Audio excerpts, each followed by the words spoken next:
Welcome to Southern Sense Talk on Rumble. You are going to love Annie the Radio Chickadee Ubelis and her co-host, C.S. Bennett. You'll find them live here on Fridays from 2:30 p.m. to 4 p.m. Eastern Date Time. Check out their website at Southern Sense, as in commonsense.net. It's that easy, southernsense.net. So sit back and relax. They're informative, fun, irreverent, and politically incorrect. You never know where they'll go, but you'll love the journey.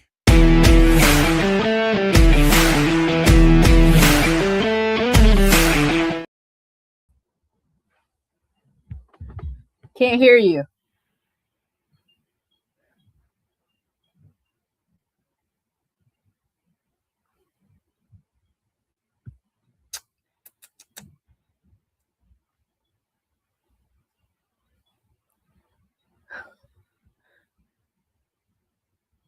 Take your time.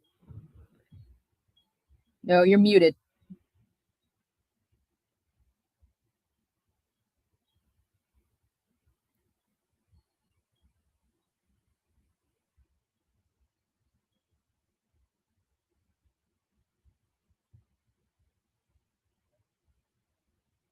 I'll let you know when I can hear you. Can hear you. There you go. Everything was hooked up. I don't know. I had a ghost in my computer. Well, it's the deep state trying to block out the noise. Oh man, as usual, we can never start our show off going smoothly. Something always goes wrong, and when that happens, then you know you're here on Southern Sense Talk. Otherwise, you got the wrong station. That's right. Oh, good Lord, I'm the hostess with the least mostest. And after 16 years, still can't get this right. Annie the chicken. You're getting there. Along with Hannah, and Hannah's going. And then, would you believe that you've been my guest co-host for almost a full year now? Has it been? Yeah. Wow, time flies. We started just time before flies. I think it was just before the July 4th holiday last year. Okay. It's been fun. It's been a ride. And I still can't get, anytime I visit family, I can't get, last week I looked like I was in the crypt. And today I look like I'm entering the pearly gates. It's so white and bright. I can't get it right. The angel wings now. I know. I'm about to fly away. Well, with that said, welcome aboard. And anyone that's watching is going, what the hell? But trust me, just strap yourself into your chair, sit back and relax, because we are ourselves a jam-packed show today. We've got three guests on. Nils, I always mispronounce this poor guy's name, Grevillius. He's a crime expert. He's had a new book out called The Last Lawman, True Stories of a Private Detective. Ooh. He is a well-known private detective, not just here in the United States, but worldwide, based out in California. So we're going to get some feedback about what's going on all over the place. Michael Letts, who's the founder and president of Invest USA, we've had on in the past. He's great. Murray Sabrin. Murray's a very interesting gentleman. His family were Holocaust survivors. And he came over here in the United States when he was just 2 years old. Matter of fact, his parents, I believe, were the last survivors in their family from the Holocaust. Wow. He's been here just about all of his life. He's a libertarian, highly intelligent college professor. So we're going to be talking to him about a lot of other things that are going on, especially what's going on in the office of the presidency and where we as a nation stand. So it's going to be a very interesting afternoon. Yeah. Well, we got some stuff to go over and talk to you with that also that's going on. What's breaking in the news right now, out in Bakersfield, Texas, there is a shooting. We've got one person is dead, 11 others are injured, and it's still an ongoing story. So we're going to be following it as we go along with the show, and probably speak to our two law enforcement guests about that also. With you, we're going to be talking about the reconciliation bill that finally got passed. I know. Yeah, And then Tennessee, making it illegal, a state crime to be an illegal alien. I know. Yeah. That is amazing. So we're going to be talking about that and a few other things. But with that said, those that watch and listen to our show know we start each and every one with a dedication to the fallen hero. So before we get into the immigration items, let's do the dedication, because as we leave that and go into immigration, it actually falls into our next two guests coming in. So we'll blend everything together. All right? Hey, I'm smooth. Yeah, we're doing it. Yeah. Well, today's dedication is going to go out to Police Officer John Bartholomew of Chicago PD in Illinois. His end of watch was Saturday, April 25th of this year. Andrea Medina is live at Illinois Masonic Hospital with the latest.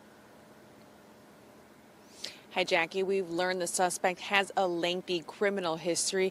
Now, the surviving officer remains in the fight for his life, surrounded by prayers and support, while fallen CPD officer John Bartholomew is being mourned across the city he swore to protect.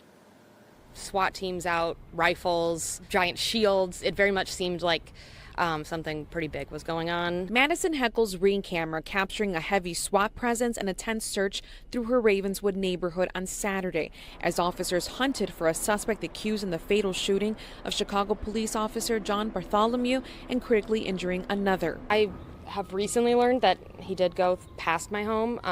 I wasn't aware of that until today. Neighbors near Carmen and Washtenaw Avenue say it was nothing like they've ever seen before. Yeah, it was extremely quiet neighborhood, and we were just having a normal, casual Saturday, and it was pretty wild. Not anything I've ever experienced. Even though I was standing right here the entire time, I really never felt scared or anything. This is all very tragic and very heartbreaking. According to CPD, a man in custody for a suspected robbery was brought to Endeavor Health Swedish Hospital for treatment when police say he got his hands on a gun and shot two officers. The suspect then escaped naked, setting off a manhunt in the area. Police say he was later found near the hospital and taken back into custody. It was all able to be resolved without any further violence or shots fired, because it was a pretty horrific thing that happened. The loss of a Chicago police officer in the line of duty is now painfully visible outside the 17th district, where grief has taken over the front entrance. Blue ribbons wrap the doors and the Chicago Memorial flag hangs at half-staff, a silent tribute to sacrifice and service. 38-year-old John Bartholomew, a 10-year veteran of the force, is being honored for his dedication to protecting the city he served.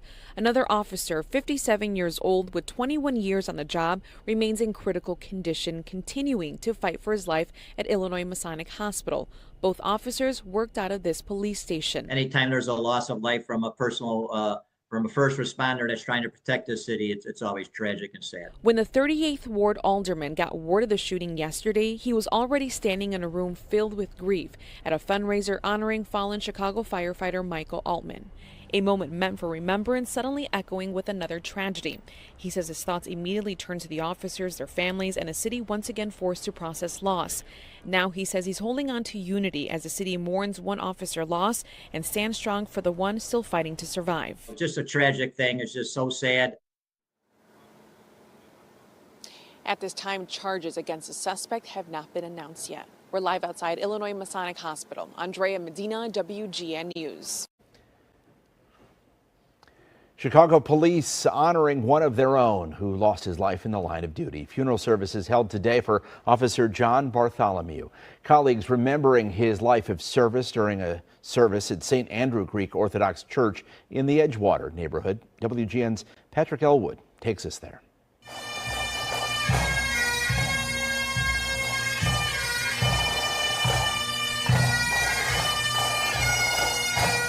At St. Andrew's Greek Orthodox Church, a day of remembrance for fallen CPD officer John Bartholomew.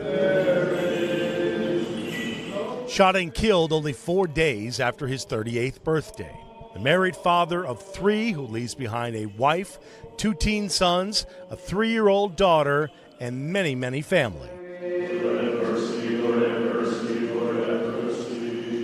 His partner also shot and critically wounded on that day. CPD Superintendent Larry Snelling says Bartholomew will never, ever be forgotten. On the 25th of April,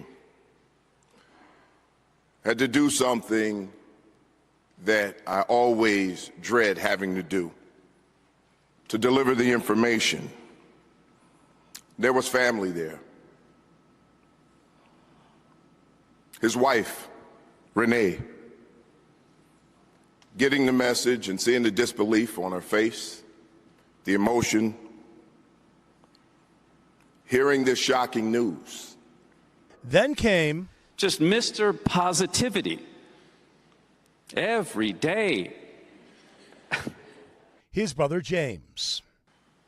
John wanted to become a peace officer, a police officer, to help people. That's it. All people. Help the people of Chicago. Outside the funeral service came the bagpipers and Amazing Grace.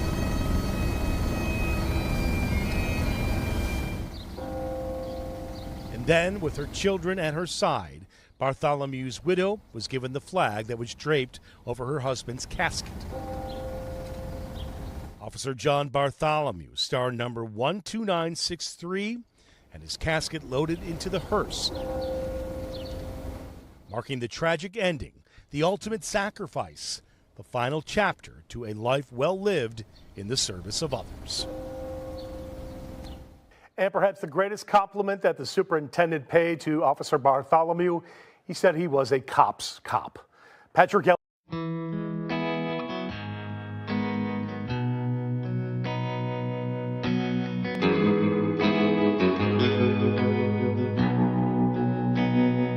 Let it be said, when we finish this race, we kept them free, we led with grace. Let it be seen, from sea to shining sea, beautiful America, living our legacy. Oh, father, mother, sister, brother, oh, we gotta learn to love each other. Oh, for the soul of the nation, for the next generation. Let us be known as people of honor, humble and bold, faithful through fire. Let us hold firm to our convictions with wide open hearts, eager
strong.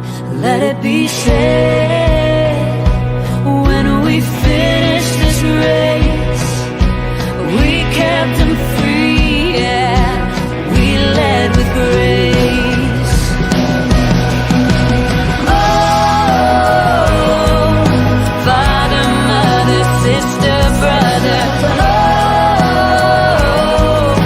we gotta learn to love each other. Oh,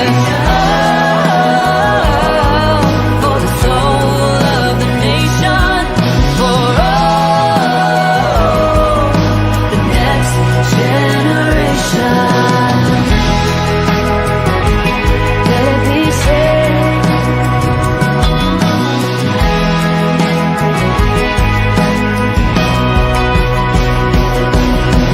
oh, father, mother, sister, brother, oh, we gotta learn to love each other. Oh, for the soul of the nation, for all the next generation.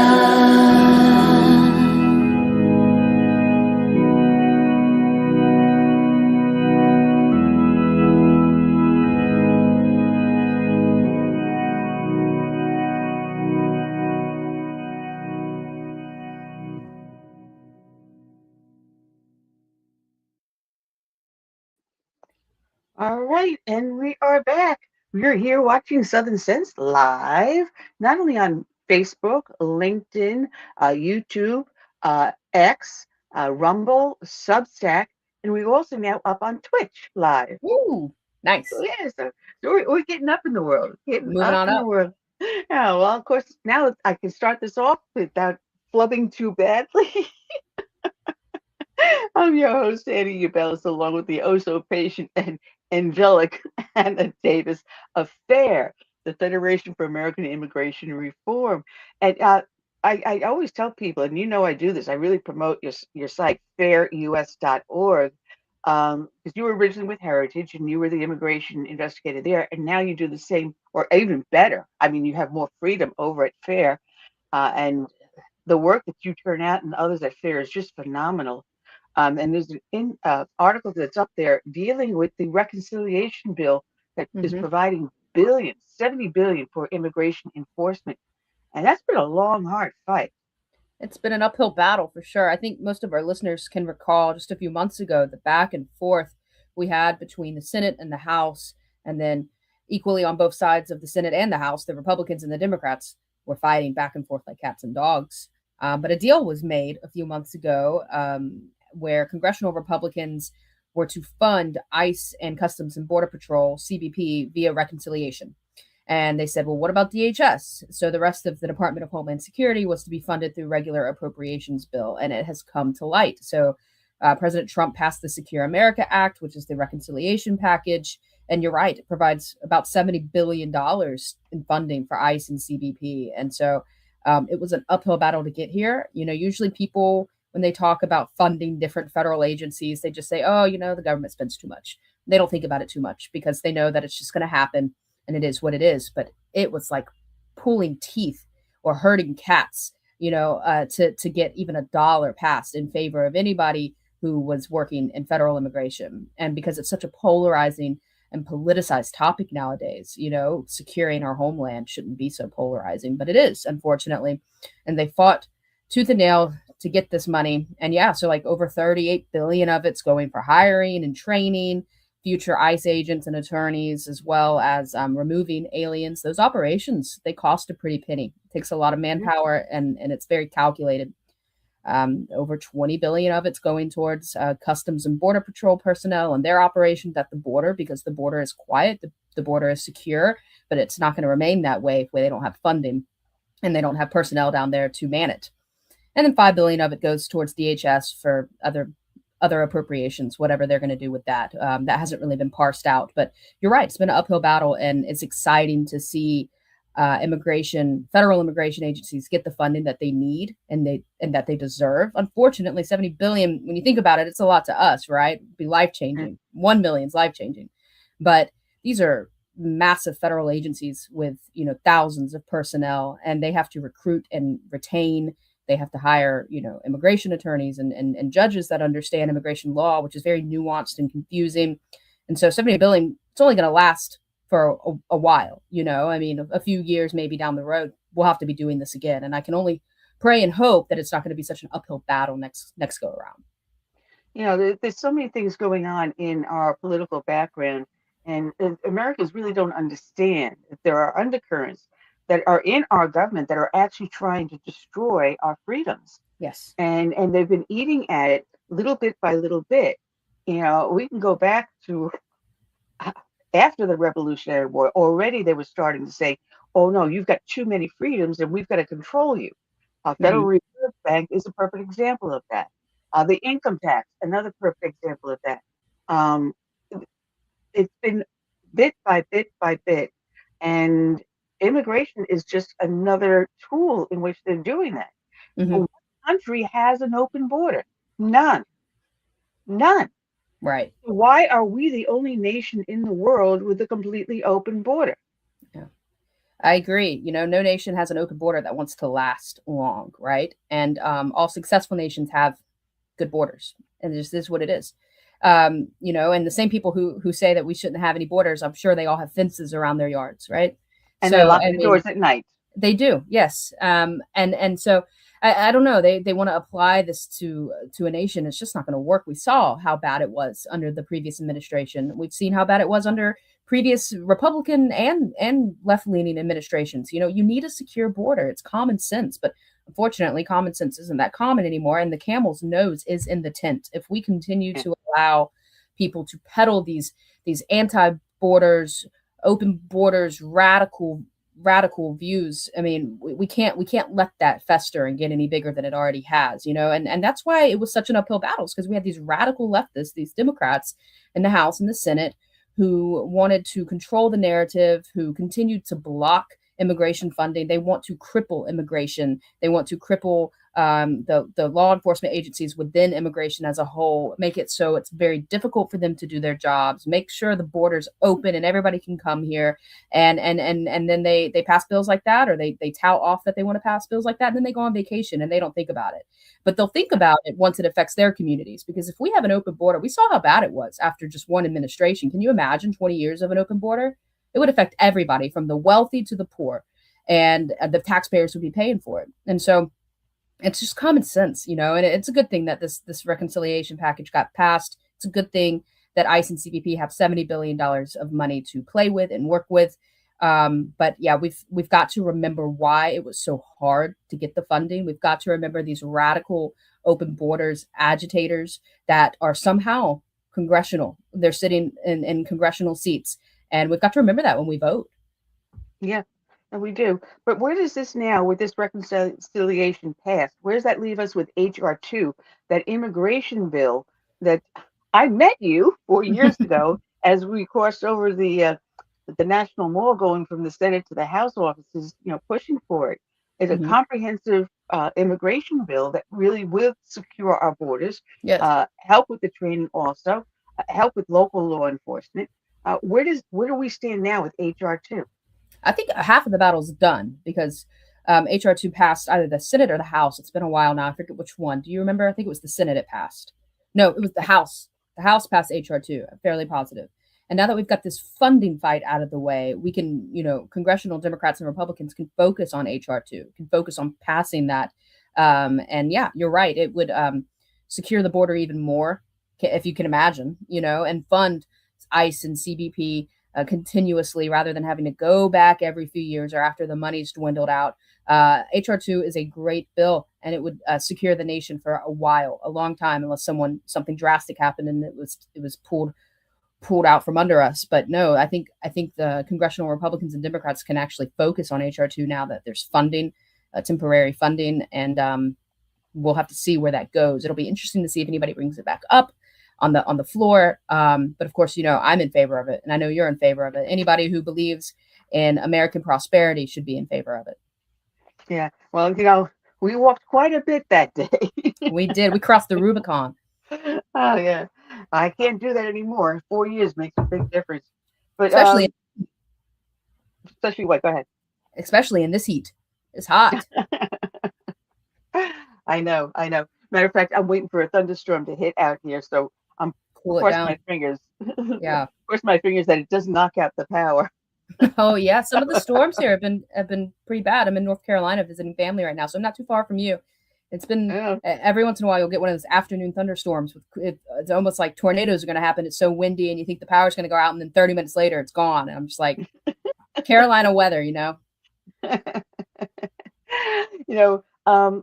Because our federal government wasn't really doing much with immigration under the previous administration, states have been taking their own steps in enforcing immigration. Yeah. And now Tennessee has gone to the point where now the ACLU is challenging a law that Tennessee passed.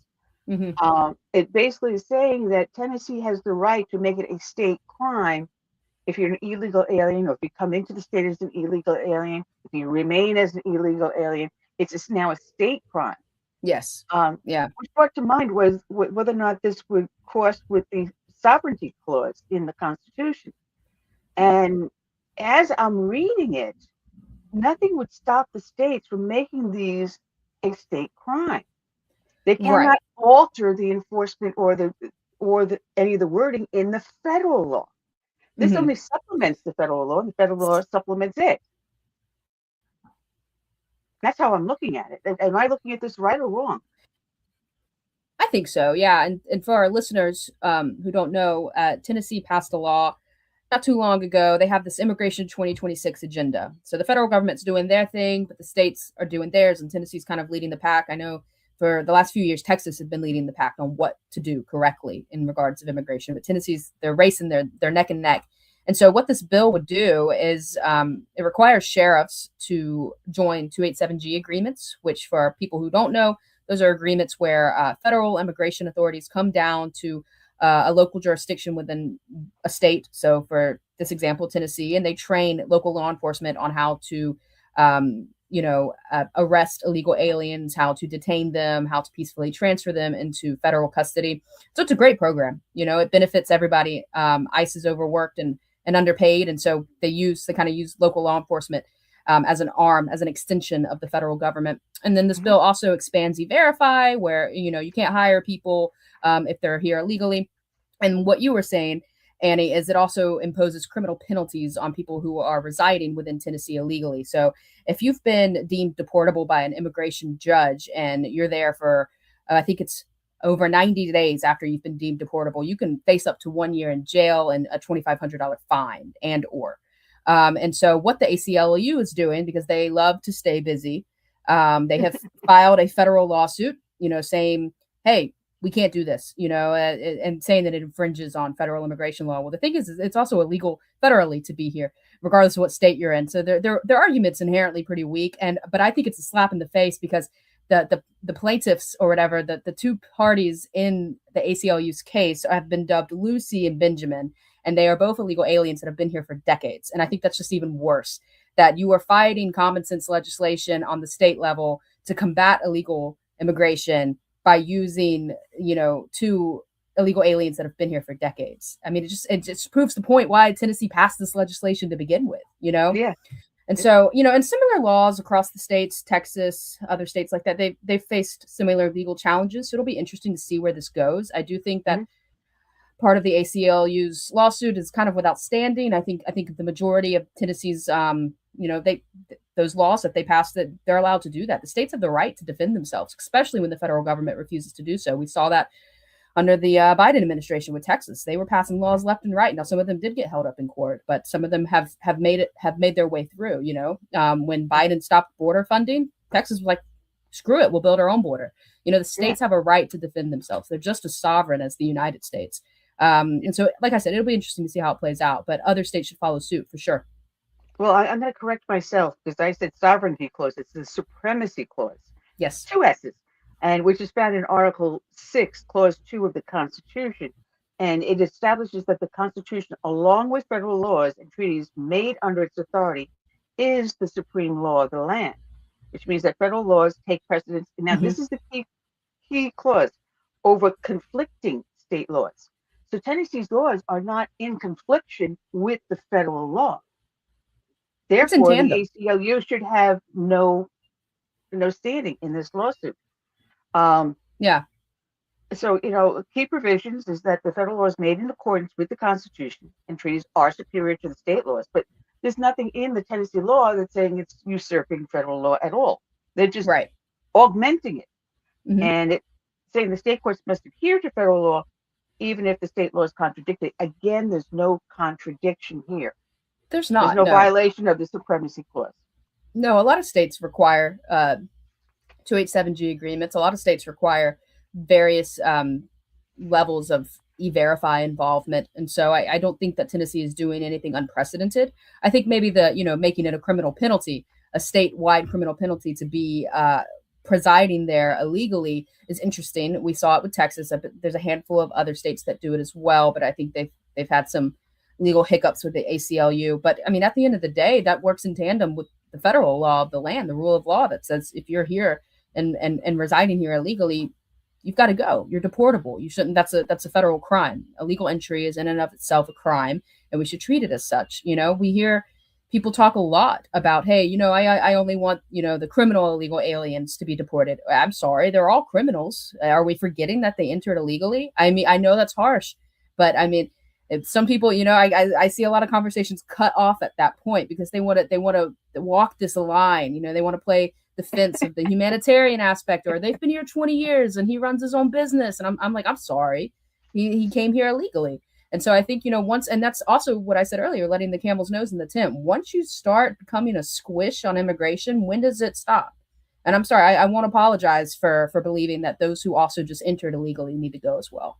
That's fair stance. And I think anybody with common sense immigration reform on their mind would agree with me. I understand that people try to avoid that opinion, but I just said it. What I find amazing is that, when Trump came into office, he said, listen, we're going to give you a chance to return home. We'll help you even go home and then come back in legally. Yeah. And when I first started this show some 16 years ago, at that point, Lindsey Graham had recently become our state senator. And a young woman approached him saying, listen, I went to apply for college and a driver's license, but I find that I was completely unaware that I was here illegally because my parents brought me here as a baby. I didn't have a birth certificate because I thought they had it. When she needed it, she didn't have it. So she approached Senator Graham's office and said, can you help me? He helped her return. She ended up coming back in, going to college, get married, have kids, and be a citizen. Yeah. Trump is offering the same thing, saying, hey, listen, even if you're not unaware or you are aware, we'll help you. He's paying them to leave. Yeah, we'll help you go back home. You wait the required period of time, and we'll help you come back in legally and become a citizen. Yeah. So if you tell me you have been here for decades and you knew that you are an illegal alien, makes it worse. Flaunting the law in our face. Yeah, I think so too. I think that's where the ACLU is. I think it's going to be a big hiccup in their argument. I think anybody who's opposing the ACLU in the court of law, when it comes to that, is they're going to use that against them. Oh, your two people you're using as examples in this lawsuit have both been here illegally for decades. One of them being a DACA recipient, and one of them having, DACA is inherently illegal. Obama circumnavigated Congress to get it through, right? But at least he can claim that man, quote unquote, Benjamin is the name they're using. He can at least claim that, hey, I have some kind of limbo status, right? This other lady, Lucy, is what they're claiming her name is. I mean, she has no status at all. She has nothing she can grasp at straws for. And so I think she's trying to get some kind of legal status of the Violence Against Women Act. I mean, if the violence was that bad, I mean, and you came here, that's one thing, but you should have applied and done something like that, gotten yourself a U visa for victims of, domestic violence or some kind of violence when you got here. Why you've been here decades and you're just not thinking about it? I mean, come on. It's transparent. Now, and the one thing that drives me crazy is they'll say to me, well, you don't understand. You're not an immigrant. No, I'm only second generation away from immigrants. Yeah. I lived with my grandparents and aunts and uncles that came here off the boat. I'm married. My second husband was an immigrant, legal citizen. My current husband, an immigrant, legal citizen. So, I'm steeped in this. So don't tell me I don't know. Well, I and know even if they worked hard to do it the right way. I know simple arithmetic doesn't make me a mathematician, Annie. I know common sense. People can't come here illegally and then tout it in our face, flaunt it in our faces. Sorry, and then use their illegal presence as a pedestal, as a stepping stone to reside here even longer. I mean, it's just insane. I think the ACLU has it coming for them because they did that. I think it's a big hole in their argument. If it was a constitutional argument they were making and relying on, that'd be one thing. But yeah, this whole Lucy and Benjamin farce, it's got to go. Yeah. Well, let's bring in our next guest, Sir Michael. Sir, he's been knighted. He's been knighted. That and $2 to get you a cup of coffee. Yeah. Listen, the stuff is hitting the fan left and right here. I mean, it's when you wake up in the morning, you don't know what the news is going to hit you with. I went to bed watching the news about this 8647 on the national lawn. And I'm looking at this and I'm going, how the hell did they get away from this? This is an area that is under constant surveillance. And if you look at the way this whole thing is charted out on the lawn, it took a lot of planning. Someone actually had to physically measure and chart and calculate how much of the chemical they need, what is the best time in which to start laying the stuff down. And this was highly planned, which makes me wonder just how secure are we in our security in Washington, D.C., and not preventing another hit on our president. Well, let's answer the next to the last question that you had. How secure are we? We're not. We're not very secure at all. Is there another hit? Annie, there have been more attempts than we've reported. And there's a lot more to come. It's interesting. We could spend just a moment on this whole issue.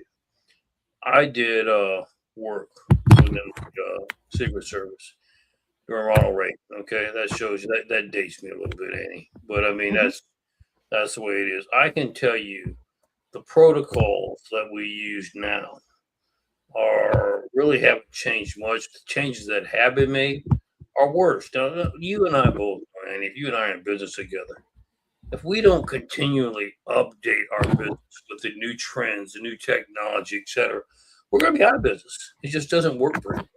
It's the same way with the Secret Service. We have not kept up to date to where we need to be. And here's one of the best illustrations that I can use is, and when we talk about special forces, people get all excited. Oh, you got special forces. What have you done? Let me tell you what special forces' main objective is. They train consistently, 24/7, day in and day out, so that when the mission comes, it's clockwork. It's muscle memory. We don't have to think about it a lot. You just perform and do with the training that you have. Now I want you to go in and take a look at what have we done to the training with the agents that we have now in the Secret Service? What have we done with the intelligence that we're gathering now? Now let's analyze the case that happened at the Correspondents' Dinner. You saw an assailant rushing the entrance point, and you take a look at the broader picture, the broader view of the scope. Where were the other agents looking at? Were they looking in that direction, or were they turned around with their back? Okay, point number one. Point number two, you had a highly trained dog. Why did you utilize him? That dog, if you go back and look at the video, that dog knows what's going on, but he's being restrained. Why? Now let's go to point number three. So he is pulling out a long-range rifle. Thank God that Secret Service agent had an active shooter vest on instead of the concealable vest that everybody else was wearing. The other people would have been dead, and he would have been dead because I saw where the shot hit. Yeah, he had anything other than an active shooter vest on. But he's pulling out a long-range rifle. So they're drawing and firing. How many shots did they fire and didn't connect? Annie, come on. I mean, when you and I were on the force, I mean, if you didn't get ready, if you didn't qualify in about every other day, there's something bad wrong. I mean, if you could take that many shots and miss. Now, let's analyze what happened in Butler. We have a sight on a roof. I mean, we can talk about all the errors that happened on even allowing them to get on the roof. We have our sniper secures it, target acquired, permission to fire, no response. For how long was it? 20, 30 seconds after he had already shot and got off, what was it, 3 or 4 rounds? Now, permission granted. And I don't even know if they even gave him permission. If he just provided and said, enough of this, I'm taking him out, and went on ahead and did what he was supposed to do, what he's trained to do, what he's paid to do. That in and of itself should tell you replacing one person at the top doesn't fix all the problems that we have up underneath. Now you have to ask yourself the question, why have we allowed these problems to accumulate? I mean, I'm no genius. Anybody else can figure out what I've just said. Why are we not addressing the issue now? Do we not care about our protectee? Is that an issue? We really actually want him to be taken out? And if that's the case, we got some really deep problems. We do know that we have an awful lot of people within the system who resent very much that we've changed the course and we've gone to conservative or trying to get back principle and values instead of allowing them to run roughshod and to become rogue in whatever they're doing. And they're fighting the very administration that's supposed to be overseeing them. So these are value questions that we seem to be ignoring. And here's the problem, Hannah and Annie. You're only going to be able to ignore them for so long, and you're going to have real tragedy. I was going to ask you what you thought about the conspiracies where people think the shots are coming from within, that the Secret Service is purposely, not doing their jobs. What do you think about that? Well, let's take you raised 2 questions. Do I think they come from within? No. Okay. Do I think that we possibly know about them and are ignoring the warning signs or even actually helping pave the way for you to gain access to get in? I don't think that can be disputed. You say, they're going to holler and yell at you. Well, they do anyway. But let me tell you, you don't get that kind of access and you don't get that kind of staging, is what we call it, without favor. Okay, that just doesn't happen. I'm sorry, Hannah, you may be great, but you're just going to walk in there and try to do this tomorrow. Unless you've got connections, you've got payment, you're not going to succeed. You're not going to get that close. Mm-hmm. So those are very, very valid points. And that way you could say, I didn't do it.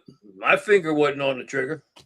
But, hopefully you can't figure out that I helped facilitate it. But at least I could say my finger wasn't on the trigger, which would be an accurate statement. But trust me, they don't need to have their finger on the trigger. You take a look at what's happening in our society today. My goodness, we have more talent, if you want to use that word, that are more than willing to step up to the job to do it, then you can shake a stick at. Yeah.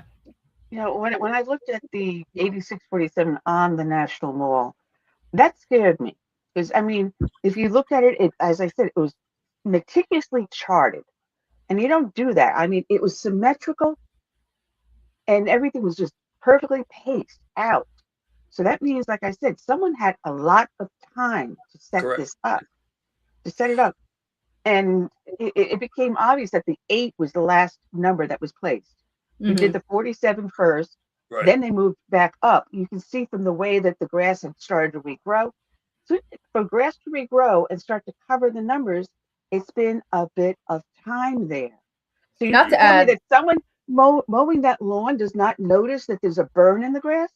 Right. Not to add light to the situation, but also it's really nice grass. The National Mall uses Kentucky Blue, and it's expensive and it's really good grass. And I'm kind of a lawn nerd. And so when I heard about that, I was like, not only am I upset for the presidency and the lack of respect that we have for the presidency, I'm also upset for the grass. So if any of our listeners out there, now it's Kentucky Blue and it's imported and it's really nice and it's really soft. So I knew it was Kentucky Blue, and trust me, that's some of the best grass in the country. It's such good grass.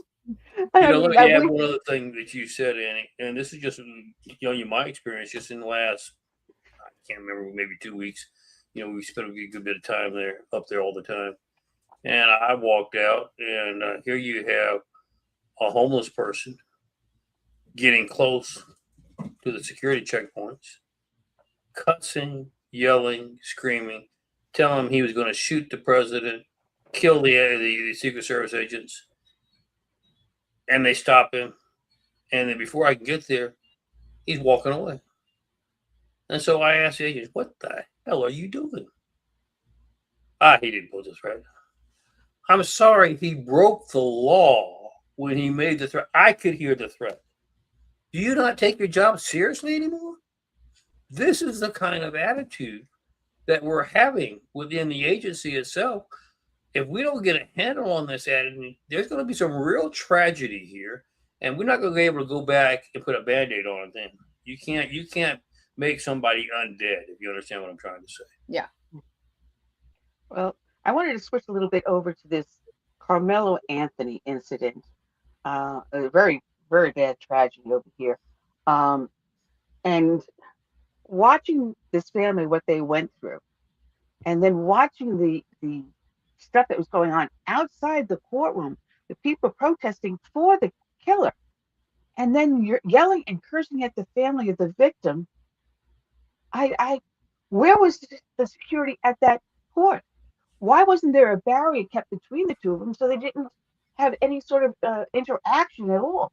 Where was the security to escort the victim's family to their vehicles safely?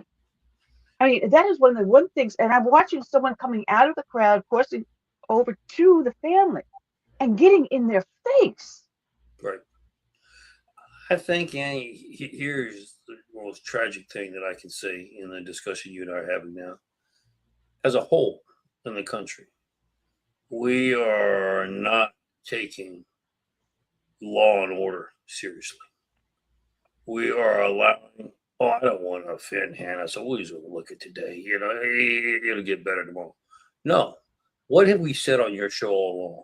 If I don't hold you accountable for your actions, they will get worse and worse and worse. And that's what you're seeing now. And what is really scary in what you just raised, twofold out of that situation I want to address, then we'll talk about it on a national level. Is, first of all, so the verdict comes in. You stab somebody in the heart. I can't imagine how you would think of anything other than a guilty verdict for murder. Typically, if that had been you or I, we'd be facing life in prison without parole, okay? So 35 years is shocking to me, not the other way around. Shocking. But he'll do about somewhere between 12 to 17 years in actuality. Yeah, you're exactly right. Exactly. And of course, now if they, under the appeal, they're asking for, this, fact that it was a passion, sudden passion, and it should be reduced even to anywhere from 2 to 10 max, which of course, as you said, it'll be a year or 5 years, depending on if it were to succeed. I doubt that appeal will succeed, but that's what they're going for. But anyway, that is, the fact that he was convicted, to me, would have been a given, but they obviously argue and are very upset that he got any kind of conviction. So once you get a conviction, what's the next thing we do? Oh, it was racially motivated. Of course. It was an all-white jury, so there's no question. It's racism. I think America is so tired of hearing about racism. Everything is racism. You cut in front of me in line, it's racism. Anything, it's just whatever it happens. If it's not to my liking, it's automatically racism. That's got to stop, folks. That is just downright just annoying, stupid, and irritating. But the most egregious matter of this is, so he murders Mr. Martin, and his pastor, or I don't know what to call him, pastor, or just a religious leader in the area, decides he is going to put together a internet fundraiser. They raised 600, and it was 646. I think it's 658 to 660,000, and now there's another one being put together because they shut that one down. What do they do with it? Now they're smart. They've got some good advice. They don't just say this is for the legal defense of our son who just killed somebody. They say this is for the legal defense and what other expenses may arise for this situation, such as the need for new lodging or transportation or anything else that may arise because of security concerns. Well, when you're that broad, Annie, I mean, anything applies then, right? It's the new suit he wears in court. Sure. Yeah. I'm a new suit. Here's the major thing. So the verdict comes out.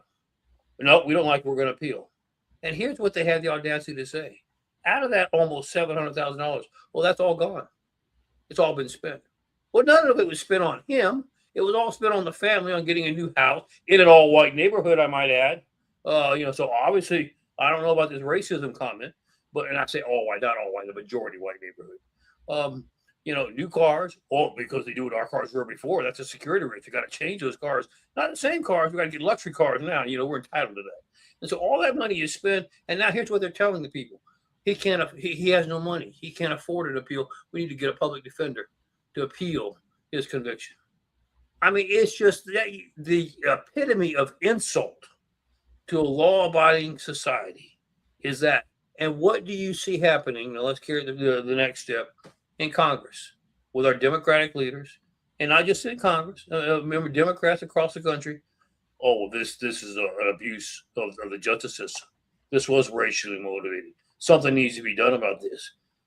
Annie, I think we've just got to the point to where we just totally either don't understand what law and order is, or don't care. Now let me give one other quick thing, and I'll get off with this kick.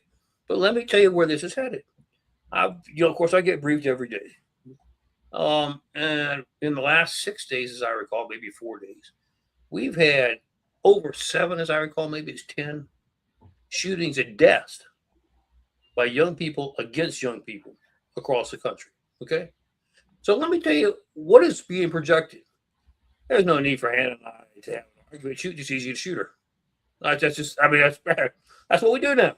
There's nothing wrong with that. Everybody does it. What are we teaching our young people? Yeah. And where is this society headed with our youth? I mean, when you're getting to the point to where we don't know how to settle differences other than to shoot you, we are in some serious trouble. What do we need to do to address that? That's a whole other issue where they get mad at me when I say, I don't really understand generations ago why we decided that juveniles should have their own court system, should, have their own prison system, should be expunged at the age of 18, and set free. I've always taken a position, look, if you're old enough to do the crime, then you're old enough to do the time. I don't care how old you are. But anyway, we're going to have to readdress that because that's what seems to be driving this across the country now. Because here's what our what I call senior criminals are doing. And why don't you do this crime for them? Look, the worst that can happen to you if you get caught, you spend a couple years at a country club, you develop new friends, you're out by the time you're 18, your record's expunged. What's it cost you? Haven't thought about it that way. Sure, why not? What does Hannah learn what she do with it? Does she get her kicks and then it's out of her system? Oh, no. She learns the profitability of a criminal mindset and the criminal network. She gets the connections as to how to really make this thing work. I've just turned into a professional criminal. That's what we're doing. Why don't we talk about this and make some changes instead of allowing it to continue to haunt our American citizens? To play off of that, North Carolina will try for more egregious crimes. They'll try a child at the age of 14 as an adult. And maybe that's a way around the juvenile system, is for states to impose harsher sentencing at a younger age if they can't, completely defund and get rid of the juvenile system. And also going back to the Anthony trial, that it just begs the question, his mom and his family used all of his money, you know what I mean? And for their gain. And it makes me wonder, did she ever pour into her son? Did she ever pour love and guidance into him? Did she ever really think about how she was rearing him up into a young man? Because she didn't pour anything into him when it came to that money. She could have got him a great defense team. She could have tried really, really hard with that money, but she took it all. So it makes me wonder what his upbringing was. And that's not a justification for his actions. There are people who are abused from day one till they're 18 years old and they've never hurt anyone in response to that. It just makes me think though about his upbringing and if his family ever really cared, Well, Hannah, it opens up the door, and I'm gonna blame you for it. You're the one that opened the door, not me. But It opens up the door that what are we doing with our educational system? Because here's obviously what our parents are doing. Hey, I don't want to deal with you. Kick you out of the door by 7:30. If you want to start at 6 in the morning, that's fine with me. You want to stay till 7, 8 o'clock at night? Keep them as long as you can. Keep them out of my hair, okay? I don't want to have to deal with them. That's the message that we're sending. And what do you expect young people to think? Right. Nobody cares. Nobody loves me. Love is also providing discipline and direction and guidance and values and principles, okay? Yes. I don't see that happening anywhere. So it's obvious. Their question is valid. And that's the same educational system that, they take so much power. They receive it from the parents because they're like, hey, we're raising your babies. And so if they want to change their gender identity, we don't have to tell you. It's a slippery slope. You give them that much power. We have given them full authority, Hannah. We just turned it over to them. And you and I are paying for it because what's the first thing that's funded in your tax bill? Schools. Education. That's where it goes, okay? Then we go from there. The important stuff, law and order we just talked about, that's about at the bottom. And if somebody needs an extra dime or an extra quarter to put on to buy cotton candy at some kind of festival somewhere, pull it out of law enforcement. We don't care about law and order anyway. Give it to them. Keep cutting their budget. That's where we're at as a society. We cannot survive as a country, folks, unless we start making some major changes in the way we operate. Well, I got to say one thing is when COVID hit and everyone went in lockdown and parents were actually teaching their kids, they actually got to, for the first true time, see exactly what the children were learning and how they were learning it. And that's when the charter schools started popping up. And the biggest feature in the charter schools, it mandated that the parent or family member be active in the school and participate in the education system one way or another. So you know what's going on, how the school is treating your child, what they are teaching them, and so forth. And that was the best thing that COVID could have given us, honestly, to make us more alert and aware of our education system. Because without that, we would have never seen the DEI. But I saw it as a kid back in the 70s when they turned around and says, well, we're going to do health education. And we're going to teach you about different types of diseases so you know a little bit more and teach you about the anatomy and so forth. Well, that morphed into sexual education. Correct. And that has morphed now into gender identity and whatever else they can possibly come up and think with. It has actually completely warped. And they opened the door in the late 60s, early 70s. And as a kid, I saw this. And it's the funniest thing. So when I say I am a conservative in my DNA, it's the truth. It is the Thank honest God truth. for that. We need more of it, you know. It's just Actually, I'm finding I'm more of a libertarian. well, here's why I understand what you're saying, Am, from the standpoint. You know, it used to be you'd say those blasted Democrats, but I got to tell you, it's on both sides. You know, I mean, we have rhinos, we have Republicans. I mean, if you want to say it's blasted somebody, it's just a blasted lack of faith, values, and principles anymore. Yeah. So whether you're Republican, whether you're Democrat, I don't know how they do it. Well, I do know how they do it. The way they get in is because they have backers who stand to gain, and they put up the money, and then they put up the money to keep them there. And here's the deal, Anna, you just vote the way I tell you to vote, and you can have all the benefits. And you know, I'll teach you how to get a little bit of stock options early. Okay, I'll teach you how to make sure that there's an offshore account. We'll keep you all set. You'll be set. They have bought our Congress. They know how to do it. Yeah. And now we are reaping what we have sowed. The positive, I don't ever like to leave a show on a negative note. The positive is we have the ability to stop it and change it. But the flip side of that is we don't get that window of opportunity forever. It's closing and closing rapidly. And if we don't move now, once it closes, you'll never. That's like painting. You ever try to open up a window shutter that's been painted on the outside? Yeah. It doesn't work. Once it gets closed, it's not coming back. It's gone. Yeah. Yeah. Well, hopefully we Brings are into question the to pull back. morality. Yeah. The morality of politics and politicians on both sides of the aisle. You know, it's godless.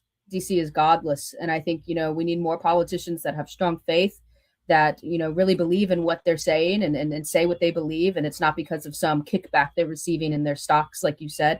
It's not because of some, you know, it's not going to be advantageous to them. They're doing this because they feel called to do it. And hopefully they have, you know, a strong spine and a good faith, a good head on their shoulders. And so, you know, all we can do is pray for both sides of the aisle, for all politicians, regardless of what they believe, making sure that if they believe that, at least they believe it and that they're not being told to.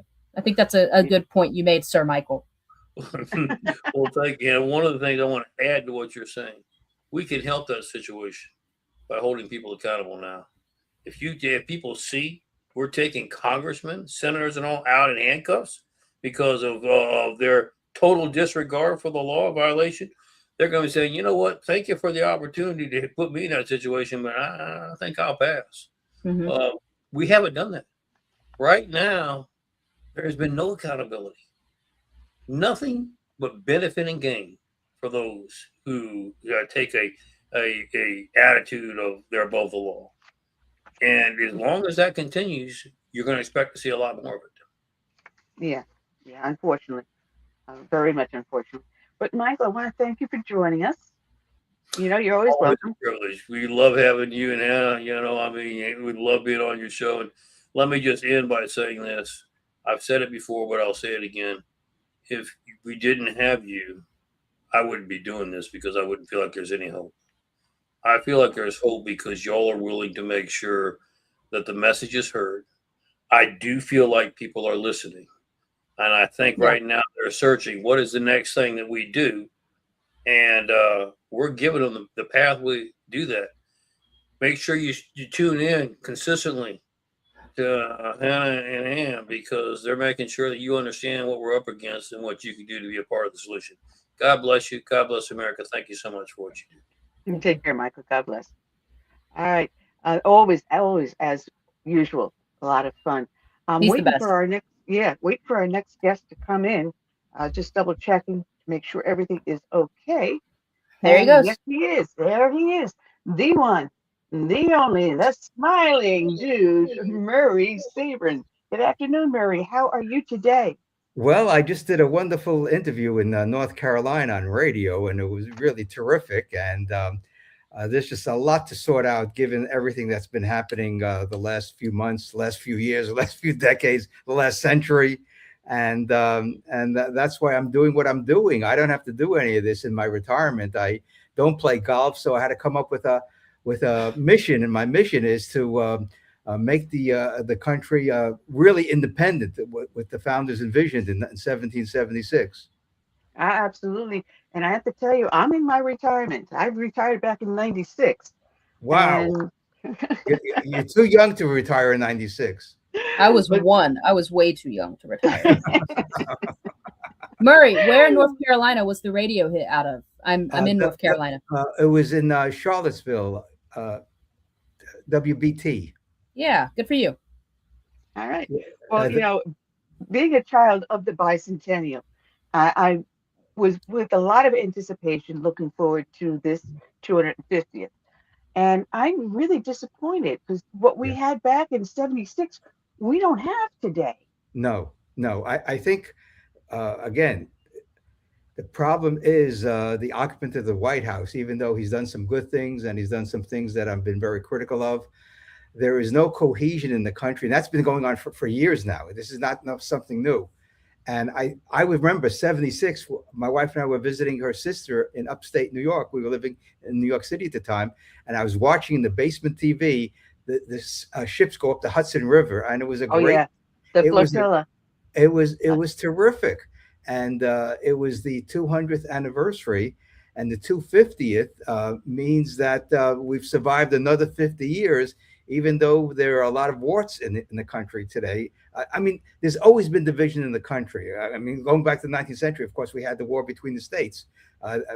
Talk about divisive. I mean, it was as divisive as you can get when one region and another region came to blows over a whole bunch of different issues. Well, we almost did that with the Articles of Confederation. Yeah. So you go back to our founding. Well, that's why some people argue, I think rightfully so, that the Constitution was really a coup d'état against the Articles of Confederation, which is decentralized power in America. That's what I'm calling for in my Declaration of Re-Independence. That's available on my website, mafiausa.com. Yeah, I mean, we have to get back to these fundamental principles, the vision that created the enormous opportunity for people like myself who came here as an infant in 1949 and was able to achieve what my parents thought I could achieve, namely get an education and do something useful with my life. And I was in a college classroom for 35 years. You know, I remember when I first started going to college, like I told our previous guest, conservatism and probably libertarianism is in my DNA. Yep. There's no ands, ifs, or buts about it. But I remember a lot of what was going on in the 60s and 70s and how things were starting to change. And I sensed it as a kid. And what I see now today, it's like horrifying to me. The usurpation of power from the Constitution, from the House and the Senate into the executive office, the continuation. When we formed the Tea Parties, and I still run one for 17 years, we used to say quantitative easing is wrong. And Yeah. what do we have? For 17 years, we've had quantitative easing. We have no backing to the gold. Thank you, Richard Nixon. Right. And yeah, he also did the ping pong diplomacy that gave China all the stuff they wanted. I can go on and on. But you know what I saw when we were growing up, and you're just slightly older than me, a few years. But what we saw at that time and what we see today, it's not the same nation. No, not at all. I mean, I remember for my generation, the baby boomers, we were all part of the baby boom generation, 1946 to 1962, 64. The biggest thing that happened in our life was the Kennedy assassination, the Vietnam War, the anti-poverty programs, Medicare and Medicaid, which cemented on America the welfare warfare state. And this has undermined our economy. It has undermined stability, social harmony, and political cohesion. And if the founders came back today, I think they would be appalled as to what's happened to America. They would think that we were taken over by King George, an ancestor, a descendant of King George III. Oh, well, wait. True. It is true. It is true. Trump is a descendant of the British royalty. Were you aware of that? Incredible. Yes. I mean, I'm probably descendant of peasant farmers in Poland. That's where my ancestors are from. Theatrical troupe in Germany, vineyard owners in Italy.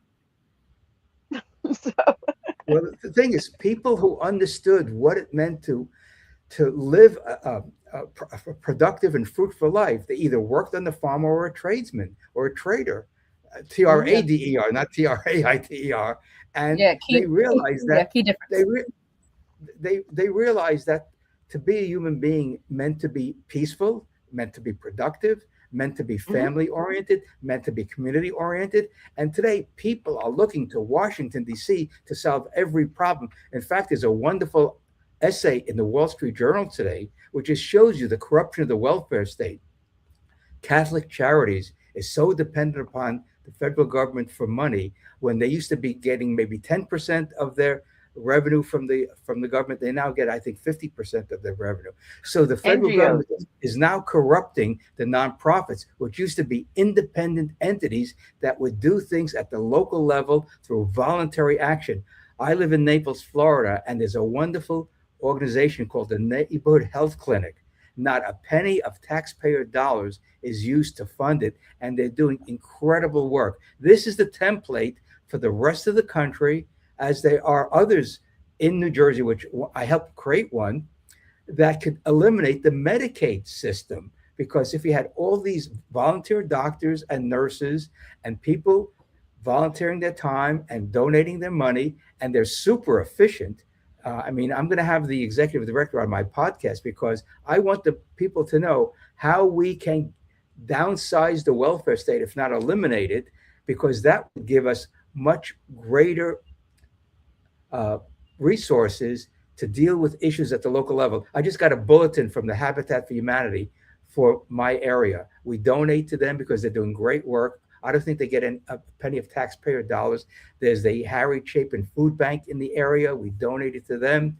These are wonderful institutions because they rely on the traditional American view of things, volunteerism and social cohesion at the local level. And this has gone by the wayside since the Great Depression. The Great Depression really changed the calculus of how we view the federal government. Because there was such a breakdown in the economy, people said, oh, we need the federal government to solve the problem. That was the beginning of the end of the limited government, relatively free market economy in the United States. And look where we are today. $39 trillion in debt, going to $40 trillion by the end of the year, if not sooner, with $2 trillion deficits being the norm now. I mean, to put this in perspective, when Reagan became president, the whole national debt was under $1 trillion. We're now 39 times greater. Does anyone think that the country is better off 39 times because the debt has gone up 39 times? I mean, it's really sucking resources out of the private sector, which is the engine of the economy. Now, I remember sitting on my favorite bar stool Northport, New York, looking at the stock ticker and would tell you what the debt clock was at the time. Right. And the debt clock had not quite gone above $100 billion. And everyone's going on, and they were laying bets on whether or not it would go. Hey, listen, it's a sure thing. If you want to say the debt clock is going to go up and not down, it's a sure bet. But now we're talking about trillions. Yeah. I can remember when it was just over 100 million. And in a short time of my lifespan, we've seen it just blossom. And can anyone count up to $1 trillion, really, honestly? No, people can't get their head around the number. The people don't deal in those numbers. They deal in hundreds and thousands and 10,000s. And now because housing prices have skyrocketed, you have shacks in California going for $1 million. And it just shows you how the dollar has depreciated in value against real assets. I mean, it's just shocking. I mean, I'm here in Naples, Florida, and in the real estate section on Sunday, you see houses $30-40 million, $25 million. You really feel poor when you see a house. I mean, they're beautiful big houses by the water, but still, even condos are going for $600,000-700,000, and houses for $1.5 million. So I don't know where people are getting the money to do this, because it takes a lot of money to have a decent down payment, and then you've got a 6.5% interest rate. So, and plus property taxes. So when you add everything up, it is expensive to live in this country. And it's because of the Federal Reserve and the federal government doing things that they should not be doing, printing money and spending money that they don't have. So depressing how you put it all. But Murray, to push back. Here's the good news, Annie. Here's the really good news. And I've been saying this over and over again since I've been doing research on the economy. The economy is so resilient because men and women entrepreneurs all over the country have a vision of what they want to accomplish. We've been watching reruns of Shark Tank, and it's just amazing to hear the stories of people who come from nothing, literally from poverty, living in campers, living out of their cars with their parents or a single parent, have an idea and they turn it into a commercial success. This shows you how persistence and perseverance is the key to success in life. Because if you give up, you're gonna either go to drugs or alcohol or God knows where else you're gonna go. But it's perseverance and persistence.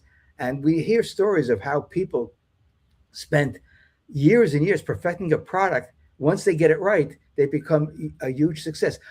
When I started teaching in 1985 in the business school at Ramapo College, I said to my students, come up with one good idea and you become wealthy in America. Come up with a great idea and you become super wealthy. And we've seen this for the past 50 years. People have come up with some things for the internet. You got Google, you got Apple, you got Microsoft, you've got Meta, you've got all these great technology companies. Then you have companies like Untuckit. I don't know if you know the story about Untuckit, the young man who invented this shirt that goes, that doesn't, you don't tuck Untuck it. Yeah. It doesn't wrinkle, it doesn't untuck. He was a high school student at a parochial school, and he always wore his shirts outside, and he would get punished by the nuns. So he came up with an idea of inventing a shirt that you could wear outside, and it's become a huge success, not only in America, but around the world. And then you see other people who come up with ideas, a collar shirt, a buttercloth shirt, food items. There are two things I bought from that were promoted on Shark Tank, and they've helped me with some medical issues. And it just shows you some of these Shark Tank particularly has products that you otherwise would never find out about until you see the inventor and what it can achieve for you. And so I've used two of their products, and they're working out extremely well. And again, we can get anything we want today as long as you have the money for it. Inventing things makes you the perfect amount of famous too. Like the guy who invented the nose thing where you put on at night so you could sleep and breathe better. He's a billionaire, and no one knows what he looks like. Oh, he can go out. He can go out to them. Walmart, or he can go to the beach and no one knows who he is. I was breathing through my mouth, and he came up with I think it's called mouth something or another. So he's rich, and he can go out in public, and no one can bother him because they don't know who he is. It's the perfect amount of it's perfect. Yeah, I mean, it's a simple concept because when you breathe through your mouth, it's not very healthy for you. And but Murray, to push back on something you said earlier, you were talking about how we need to be more mindful with their thinking and communal and donate to causes so the government can get out of it and these NGOs can get out of it. But how do we do that when Americans and America is inherently individualistic? That's how we were founded, and that's how we are. No, let me push back on that. There is a wonderful book called From Mutual Aid to the Welfare State. The author describes, prior to the Great Depression, mutual aid societies were exploding around the country based upon nationality, ethnicity, race, occupation. They literally did everything, including, believe it or not, unemployment benefits. So you don't need the government to do things that people collectively can do it. This is voluntarism. This is, if you will, voluntary socialism. People get together, and without the government, they achieve their goals. And now we call them health sharing organizations. Mm-hmm. They can be either religious or secular. And what they do is very simple. People pool their money together. It's not insurance. They pool their money together. And if you have a major medical bill, they pay for it. And so it works beautifully, from what I understand. I had Charles Frohman on the other day, who talked about this. He's a broker. He deals with two companies that I think are the best in the country, and people save a bundle of money. From what I understand, you can pay, I don't know, $500-600 a month for a family, which is what, $6,000 a year instead of $25,000 a year for private insurance. This shows you the power of imagination. This shows you the power of creativity, because right now we have these insurance policies which don't make any sense. I mean, I grew up in an era where you'd go to the doctor, you pay your $5 office visit, you get a prescription, you go to the local pharmacy, no copay, no insurance, no nothing. It's the doctor-patient relationship. Yeah, and they would make house calls too.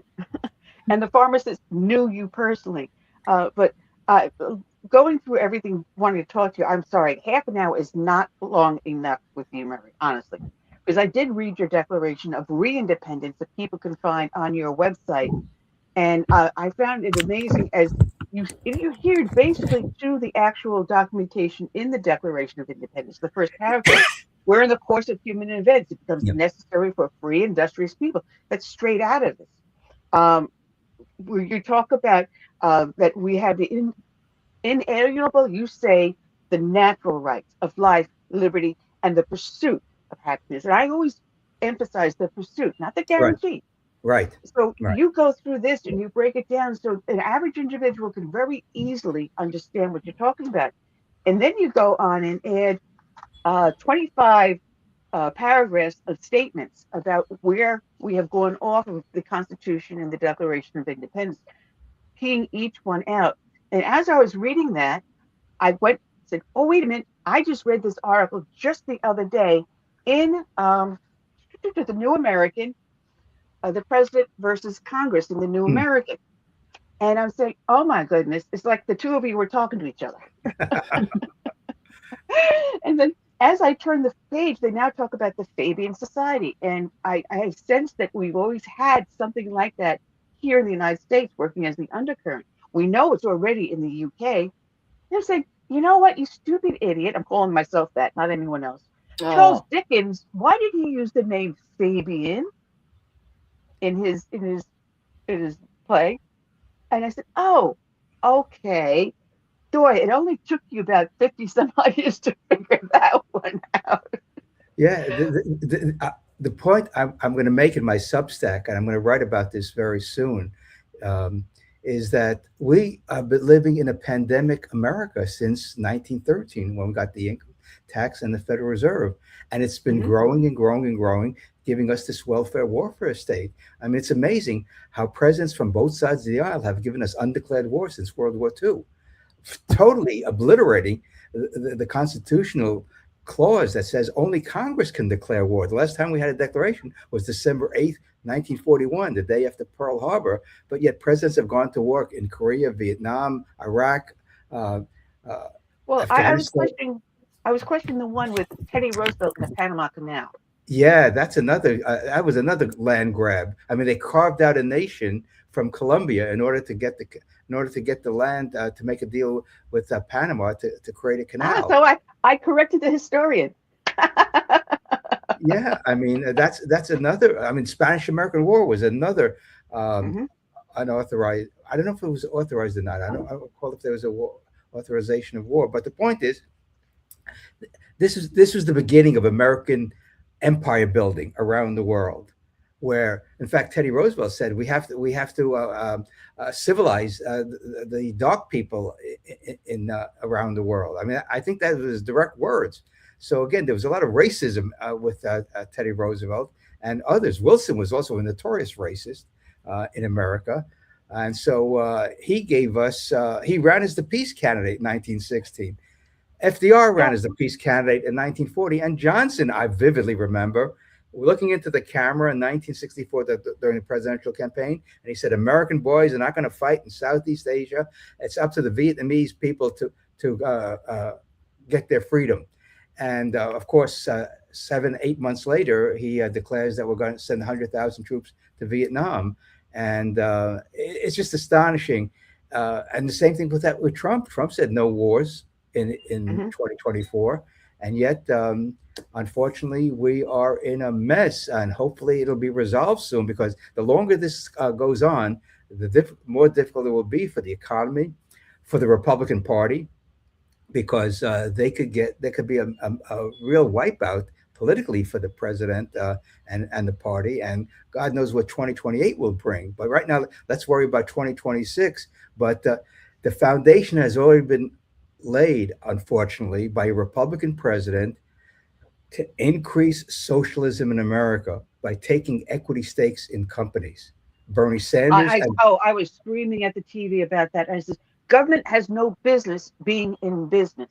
And I stood before my county council about 10 years before that, telling them the very same thing, because they wanted to purchase a business park to rent it out. And I stopped it. I actually did. And it was directly across the street from the Marine Corps Air Station here. And I says, no, private business should be going in there. And if the military wants to rent the places out, fine.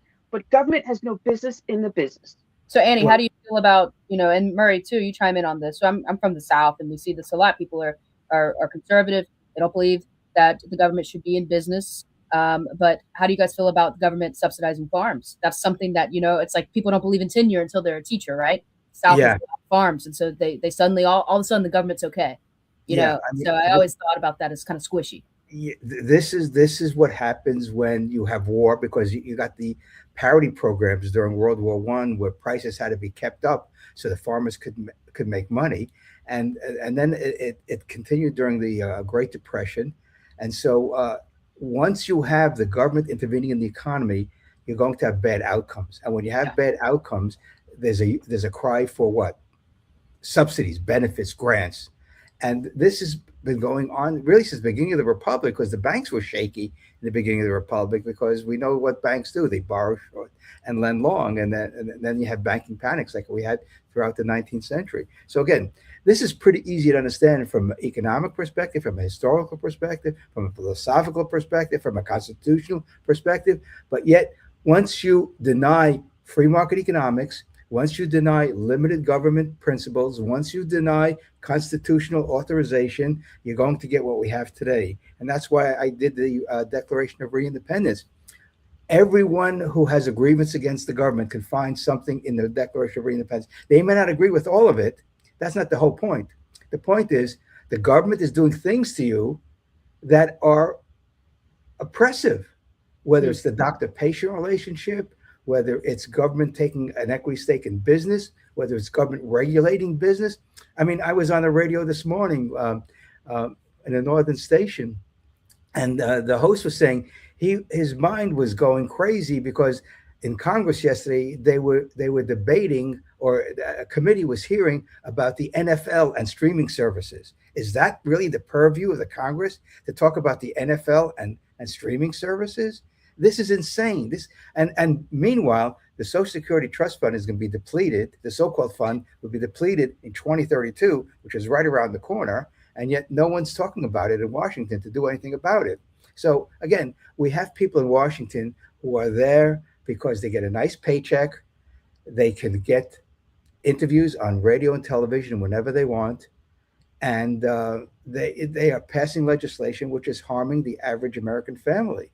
And so, what we need to do is rein in the power of government, and that's why I applaud what you do. I'm doing what I'm doing with the podcast and my Substack and this Declaration of Independence, because the clock is ticking. I made a presentation in January. You can find it on my YouTube channel, Murray Sabrin 6657, and I'm forecasting a major financial crisis by the end of this decade, by the beginning of the next decade, because all the evidence that I have, historical evidence, current policies, are leading me to the conclusion that we are going to have a major financial crisis comparable to what happened in 1929. That is a very scary thought, because It is. I mean, as you and I go into our sunset years, it is frightening. And I remember when Reagan had proposed the idea that instead of taking out money to go into Social Security from our paychecks, we would be allowed to take that amount of money and invest it on our own. I actually sat down and did the calculation, and I said, well, by the time I'm ready to retire, say age 60, 62 or something like that, I retire early, I would have had over $1 million into those dollars in 1980 dollars. Imagine it would be what, 10, 20 million in today's dollars? I did some rough calculations, and if you start investing by the time you graduate college, 22 years old, and you invest for 40, 45 years, and you put in 10% of your salary, or the average salary, you would have multi-millions of dollars in your retirement account.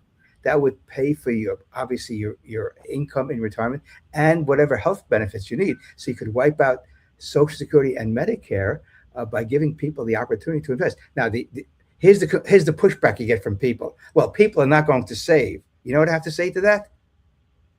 That's not my problem. It's your problem. If you don't save, you fail to do it. Yeah. If you don't go shopping and feed your body and your mind, whose problem is that? If you don't eat right, whose problem is that? And here's the collectivization of American society. People think it's the government's responsibility to make you make you do things that's supposedly good for you. If that's the case, then we should have government diets, and no one can eat more than 2,000 calories a day, or read bad.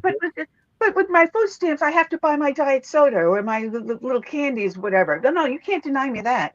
But Murray, we're down to our last 3 minutes. I told you half an hour is never long enough for you. So we have to have you back on and maybe do a whole hour with you if you're willing to do that in the near future. Absolutely. I mean, we can go over the redeclaration and see exactly what are the grievances we now have. I just wrote an essay. I sent it to the Wall Street Journal. I don't think they're going to publish it.